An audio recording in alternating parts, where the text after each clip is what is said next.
Okay, everybody, here we are, man. We're back again. This is side 2 of the Grateful Dead's Live Dead, man. Side 1 was excellent. Great extended jam. And looking forward to the same on side 2. So, without further ado,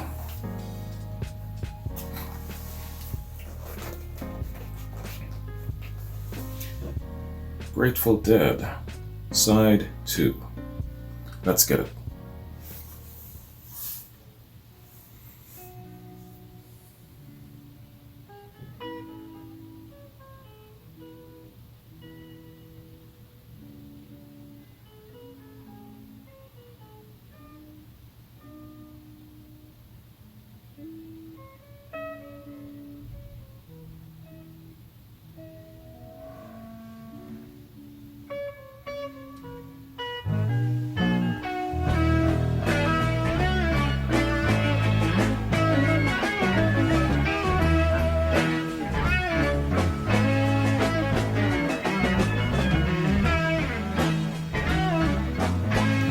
Their signature sound is so sweet, isn't it?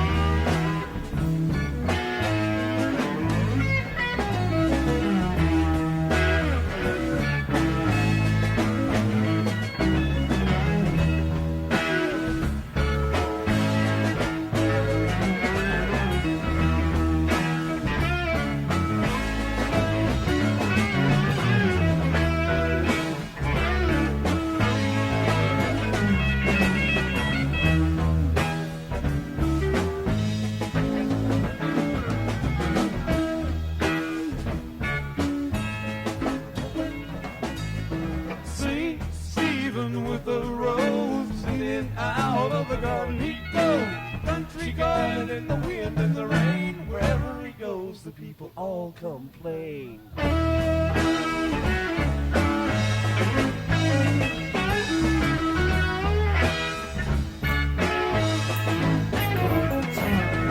Stephen prosper in his time. Well, he may and he may decline. Did it right, it does it now. Stephen would answer if he only knew how.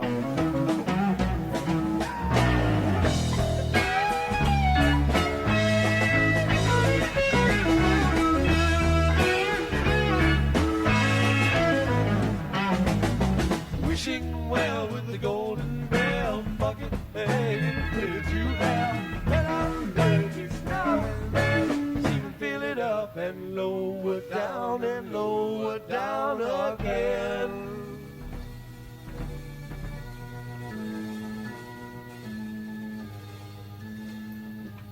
Lady finger dipped in moonlight, writing what for across the morning sky. Sunlight splatters, done with the answer.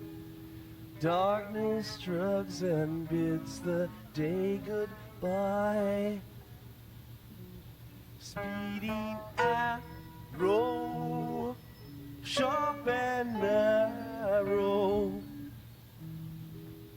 What a lot of fleeting matters you have spurned.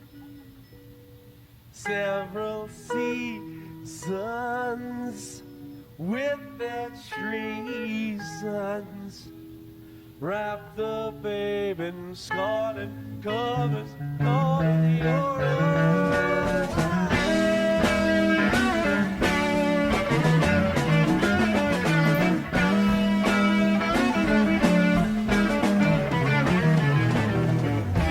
Now, Lord, did he try? Answers are plenty in the by and by.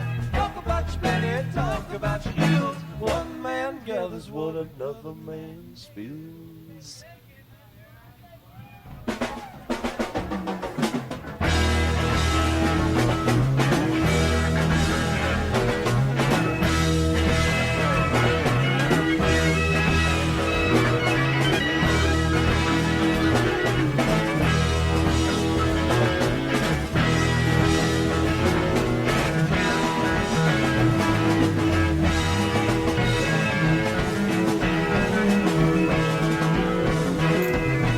chance of singing it too.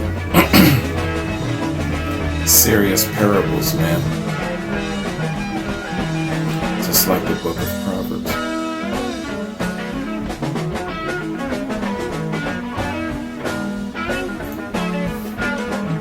Is this? Stephen will remain. All he lost he shall regain. He shall walk by the sun in the fall. But just so long he's got to call it home. Marching from the garden, collide with woman. Living that giving us a sense of your own. And you answer, yes I can. But what would be the answer to the answer man?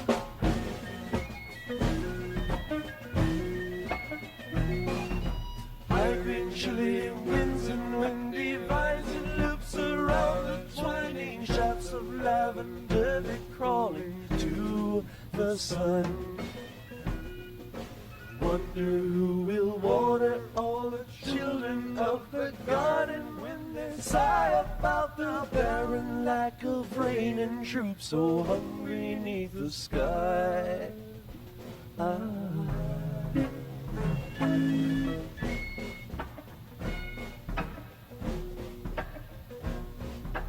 Underfoot the ground is patched with climbing arms of ivy wrapped around the manzanita, dark and shiny in the breeze. William Tell has stretched it forth till the end walls breaks no further for and more may require a train that comes in from before.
This extended kind of jam is a great platform for them to tell a really interesting story.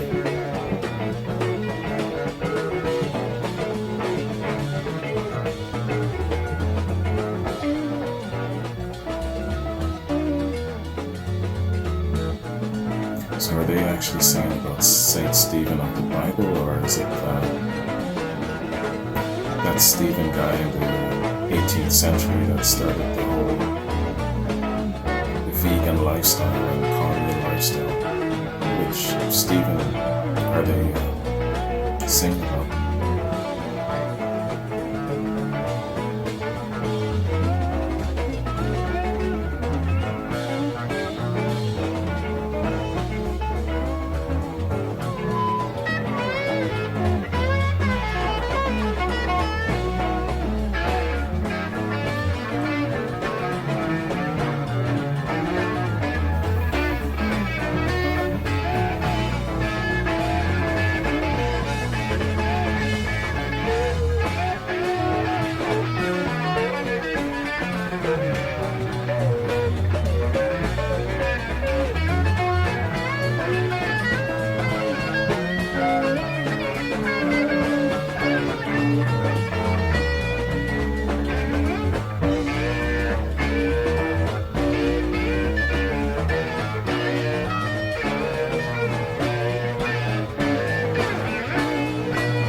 What's the longest recorded jam by the Grateful Dead? Does anybody know?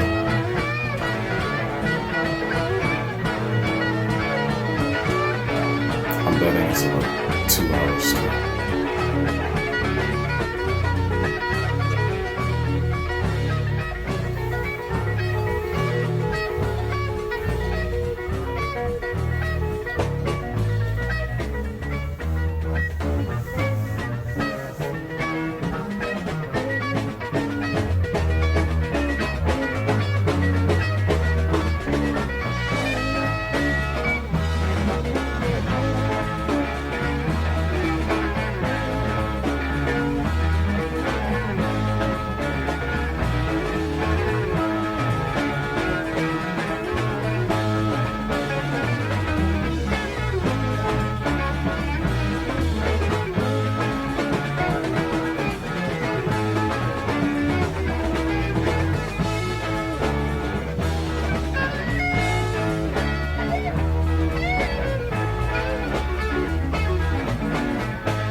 This is another group that uses the organ very well.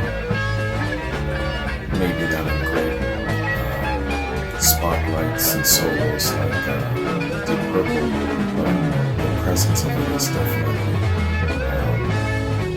established. It's very, very present.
These lyrics mean that I'm not catching the thought, I'm not catching the idea. It seems like it's just a whole bunch of really cool randomized wordings. Something like yes we do.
Okay.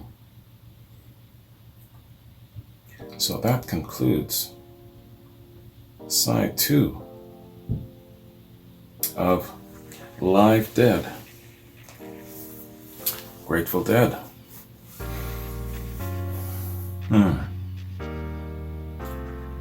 Saint Stephen, they're either singing about, well, the two Stephens in history that I know is the Stephen from the Bible, the prophet who was one of the Christian trailblazers. And I believe he was stoned to death for insinuating that the children of Israel were not as focused on the priority of praising the Lord, and they're not representing the look of the chosen ones of the Lord, the children of God. They're not doing a good job. So they stoned him to death. That's what I remember about Saint Stephen. And then the other Stephen, I don't know if he was coined as a Saint Stephen, but I know that he had a very following of a group of people. And I believe he established a commune, and I think in history he's recorded as being one of the first vegans. It's like a vegan commune, and they had a spiritual ethic. So those are the two Stephens in history that I know of off the top of my head. So I'm guessing they're singing about one of the other. I'm not sure which. And then, sorry, let me just go to this track listing. The 11. Great jam, great instrumentals, everything was fantastic. I just don't understand what they're singing about. I don't understand trying to justify what the 11 means. I didn't catch it. I'm not as lost as when I was listening to On the Edge, listening to Yes for the first time. But I can't piece it together exactly what they're trying to say in the 11. So enlighten a brother a little bit if you know your Grateful Dead. The one thing I love about the Grateful Dead, man, is I understand when someone says that the Grateful Dead is an acquired taste and it's something that you really, really dig to your bones, or you just don't get. Don't try, don't force it, just leave it the hell alone. And I totally understand why. Fortunately for me, I get them. I feel them. I feel their essence, the spirituality of their vibe, and what they're I'm receiving what they're putting out, even though I might not understand the lyrics of a certain song. As in this case, the 11, I get the musicianship, I get the vibe, I get the cohesion, I get the zone that they're in, I get all of that, and I understand why some people just really, really dig them, like my dad and his best friend, old man Rufus. They were saying to me they don't know how many times they've seen these guys. I'm like, gosh, man. And so I totally get it. Once they get under your skin, it's there forever, So I understand why some people are just as fanatical about the Dead as, let's say, fanatical Led Zeppelin fans. Every major success group has their share of fanatical fans, and definitely the Dead, they're still alive and kicking even now. And I see that there are new generations actually. They're attracting newer generations. I see in the comment section, I can tell that some people are young, so hey, it's all good, man. It's all good. I say this about Led Zeppelin all the time, but it's the same about the Grateful Dead. 500 years from now, people will still be talking about them. They will charm new fans, new generations of fans, for sure, man. So what I'm going to do here, man, is because this is off of a double album, I am assuming, yes, you know me and my assumptions, I am assuming, Jack Sarah, that you intend to do another album reaction covering side 3 and 4. This was side 1 and 2. I imagine that you're probably going to want to cover side 3 and 4, and that'll probably be in your next album reaction, your next album lineup. That's what I'm assuming. Correct me if I'm wrong. All the same, totally up to you, brother. If you want to cut it short here, or if you want to continue with the full double album being side 3 and 4, no problem. I'm just a message away. So just let me know what you want to do about that. Excellent, man. Their jam is elemental, it's essential, and I don't have to understand everything they're singing. I don't have to understand the meaning of everything. It's just the enjoyment factor of just listening to them. And I can sit here and I could listen to them jam like this all day. And you know what? That is what I wish that I had the ability to do. Go back in a time machine, sit down in a really nice festival setting, Grateful Dead, and just listen to these guys go off all day long. How cool would that shit be? You know what I'm talking about? I envy my pops for this, man. I do. Anyways, that is my reaction to side 2, man. We'll see what Jack wants to do in regards to sides 3 and 4. If he wants to do anything at all with it, he'll get a hold of me. All the same, I gotta get out of here, man. It's really early in the morning right now. I got up really early to get this done. So hopefully I can pop it off without any problems with editing and posting. Sometimes I get the shit done early and then I get hiccups where it comes to editing and posting. So fingers crossed, man. Anyways, you guys have a good one. Take care, and I'll catch you in my next reaction. Peace.